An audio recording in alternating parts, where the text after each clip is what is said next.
Sunitha Williams ബഹിരാകാശത്തേക്ക് കൊണ്ടുപോകാൻ കൊതിച്ച ആ beetroot halwa, അതിനെക്കുറിച്ച് കേട്ടപ്പോൾ മുതലേ എന്തായാലും അതൊന്നും ഉണ്ടാക്കി നോക്കിയിട്ടേ ഉള്ളൂ എന്ന് ഞാനും കരുതി. അപ്പോൾ വാ റെസിപ്പി നോക്കാം.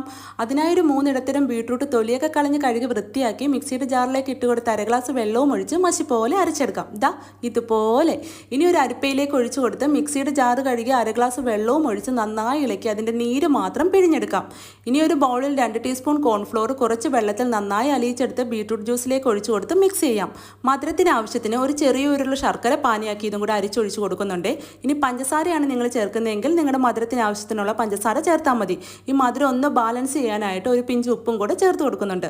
ഇനി മീഡിയം ഫ്ലെയിമിൽ സ്റ്റൗവിൽ വെച്ച് ഇളക്കി കൊടുത്ത് ചെറുതായി ഒന്ന് കുറുകി വരുമ്പോൾ കുറച്ച് നെയ്യും ചേർത്ത് കുറച്ച് ഏലക്കാപ്പൊടിയും ഇനി കുറച്ച് ഡ്രൈ ഫ്രൂട്ട്സും കൂടെ ചേർത്ത് കൊടുക്കുന്നുണ്ട്. ഇനി ഇതെല്ലാം ചേർത്ത് കൈയെടുക്കാതെ ഇളക്കി അടിക്ക് പിടിക്കാതിരിക്കാൻ ഇടയ്ക്കിടയ്ക്കായി നെയ്യും ചേർത്ത് പാനിൽ നിന്നും ഇതേപോലെ ഒറ്റ കട്ടയായിട്ട് വിട്ടുവരുന്ന ഒരു പരുവത്തിൽ തീ ഓഫ് ചെയ്ത് സെറ്റ് ചെയ്യേണ്ട പാത്രത്തിൽ നെയ്യ് തടവി കുറച്ച് ഡ്രൈ ഫ്രൂട്ട്സും ഇട്ട് കൊടുത്ത് ചൂടോട് കൂടി തന്നെ ഇത് നമുക്ക് ആ പാത്രത്തിലേക്ക് ഇട്ട് കൊടുക്കാം.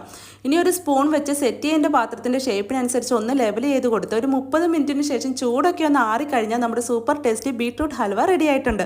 അടിപൊളി ടേസ്റ്റാണ്. എല്ലാവരും ഒന്ന് ട്രൈ ചെയ്ത് നോക്കുക. ഇതേപോലെയുള്ള ഈസി ആൻഡ് ടേസ്റ്റി റെസിപ്പീസിന് ഈ പേജ് ഫോളോ ചെയ്യാനും ലൈക്ക് ചെയ്യാനൊന്നും മറക്കല്ലേ. ഇത്തരം ഈസി ആൻഡ് ടേസ്റ്റി റെസിപ്പീസുമായി നമുക്ക് വീണ്ടും കാണാം. Okay, by.